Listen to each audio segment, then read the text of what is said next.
अस्सलाम वालेकुम रहमतुल्लाहि वबरकातुहू। कैसे हैं आप सब? उम्मीद करती हूँ आप सब खैरियत से होंगे। मैं अल्लाह से दुआ करूँगी अल्लाह आपको हर उस चीज़ से नवाज़े जिसमें खैर व बरकत हो, राहत हो, सुकून हो और सेहतमंद ज़िंदगी हो। आमीन सुम्मा आमीन। तो चलिए शुरू करते हैं। बिस्मिल्लाहिर्रहमानिर्रहीम।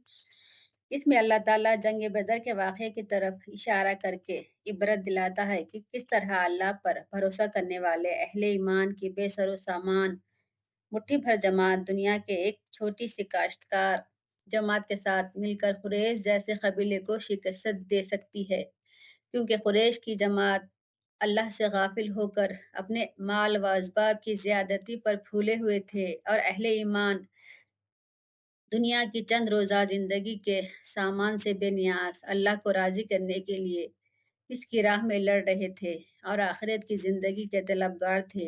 और ये अहले ईमान वो लोग हैं जो अल्लाह की राह में साबित कदम हैं और अल्लाह की राह में जो भी मुसीबतें पेश आती है इस पर वो सब्र करते हैं और हिम्मत नहीं हारते, और वो हर वक्त अल्लाह ही की इबादत करते हैं और सिर्फ इसी से मदद मांगते हैं और अल्लाह के नज़दीक यही सही तरीक़ा है। असल में सच्चा दीन यही इस्लाम है जिसकी तालीम सारे अनबिया देते चले आ रहे हैं। लेकिन अफ़सोस के लोगों ने अपनी ख्वाहिशात के मुताबिक इस असल दीन को मानने से इनकार किया, तो ऐसों का नतीजा दुनिया और आखिरत दोनों में ख़राब है और अल्लाह ताला हर एक को इसके किए का बदला देगा और किसी पर ज़र्रा बराबर भी जुल्म ना होगा। और ये अहले किताब यहूद व नसारा जिनको अल्लाह ताला ने अपनी किताब यानी तौरेत व इंजील के इल्म से नवाजा है, अपने आप को अल्लाह का चहीता समझते हैं और इनको ये गलत फहमी है कि वो सीधे जन्नत में जाएंगे और इनको दोज़ख की आग नहीं छुएगी, और अगर छुएगी भी तो बस सिर्फ गिने चुने चंद रोज़ ही, इसके बाद जन्नत के मज़े ही मज़े हैं।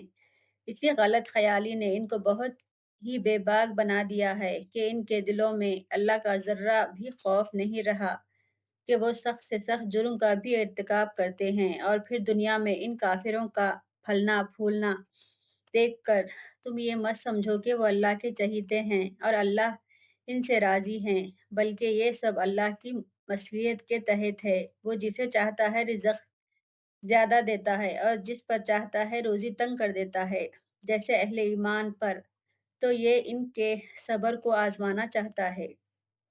और हाँ, देखो ऐ ईमान वालों, काफिरों को अपना दोस्त ना बनाओ। हाँ, अगर तुम किसी मुसीबत में फंस जाओ और तुमको इनके जुल्म व सितम का खौफ हो, तो अपनी जान बचाने के लिए तुम दोस्ताना रवैया इनके साथ रख सकते हो।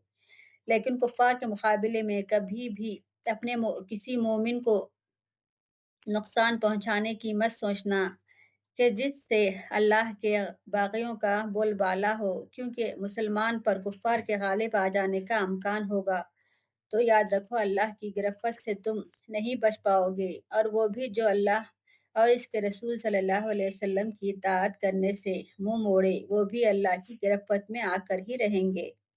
अल्लाह या कि अगर वो अपने किए पर पेशमान होकर अल्लाह के आगे तौबा कर लें, क्योंकि आखिरकार तो तुम अल्लाह ही की तरफ लौट कर जाओगे और हर एक को इसके किए का अच्छा या बुरा फल मिलेगा।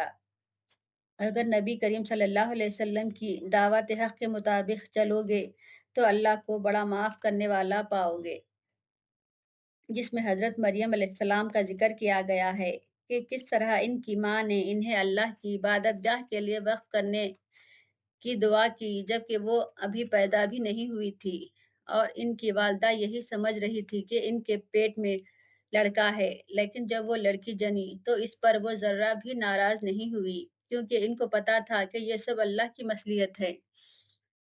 इसलिए इन्होंने अपनी नज़र पूरी की और हज़रत बीबी मरियम को अल्लाह की इबादत के लिए वक़्फ़ किया। अल्लाह ताला ने इनकी दुआ कबूल की और इनकी बेहतरीन परवरिश इनके खालू ज़िक्रिया अलैहिस्सलाम के तहत की। ज़िक्रिया अलैहिस्सलाम को इस बात पर बहुत ही ताज्जुब होता था कि जब वो देखते थे कि इनके हिजरे में ढेर सारे खाने बिछाए गए हैं, और पूछने पर मरियम अलैहिस्सलाम कहती थी कि ये अल्लाह की तरफ से आए हैं।